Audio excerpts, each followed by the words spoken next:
মালদায় গ্রেফতার বিজেপির পঞ্চায়েত প্রধান। বিজেপিরই মহিলা পঞ্চায়েত সদস্যকে মারার অভিযোগে গ্রেফতার। মারধরের জেরে মহিলা পঞ্চায়েত সদস্যের বুকের হাড় ভেঙেছে বলে অভিযোগ।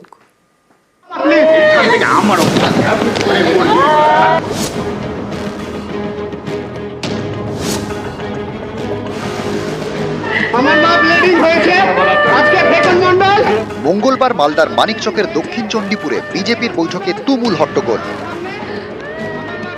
বিজেপির মহিলা পঞ্চায়েত সদস্যকে মারধর করা হয় বলে অভিযোগ। আঙুল ওঠে বিজেপিরই পঞ্চায়েত প্রধান শক্তি মণ্ডল ও তার দলবলের বিরুদ্ধে।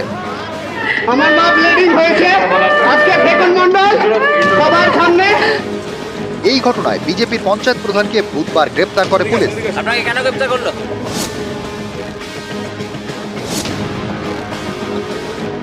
তাদের মধ্যে একটা ব্যক্তিগত বিবাদ চলছে। তো পক্ষের সাথে দীর্ঘদিন ধরে কথাবার্তা বলার পর সেখানে একটা মীমাংসার জন্য বসা হয়। স্বাভাবিকভাবে যখন তর্ক বিতর্ক হয়েছে, সবাই তাড়াহুড়ো করে ওই ঘর থেকে বেরাতে সময় যে অভিযোগ করেছে তার কিছু চোট লেগেছে, তো সেই সময় তার রক্তপাত হয়েছে। আবার দুপক্ষই থানাতে অভিযোগ করে, এই হয়ে আছে।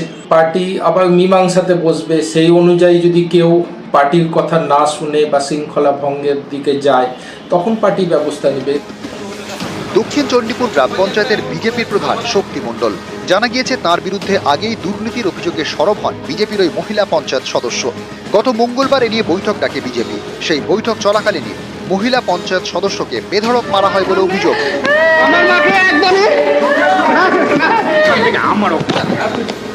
বিজেপির মহিলা পঞ্চায়েত সদস্যকে প্রথমে মানিকচক গ্রামীণ হাসপাতালে ভর্তি করা হয়। সেখান থেকে মালদা মেডিকেলে। মারধরের জেরে তার বুকের হাড় ভাঙে বলে দাবি। এ নিয়ে বুধবার মানিকচক থানায় অভিযোগ দায়ের করে আক্রান্ত বিজেপি নেত্রীর পরিবার। তার ভিত্তিতেই বিজেপির পঞ্চায়েত প্রধানকে গ্রেপ্তার করেছে পুলিশ। জামিন অযোগ্য ধারায় মামলা রুজু হয়েছে। নিউজ 18 বাংলা।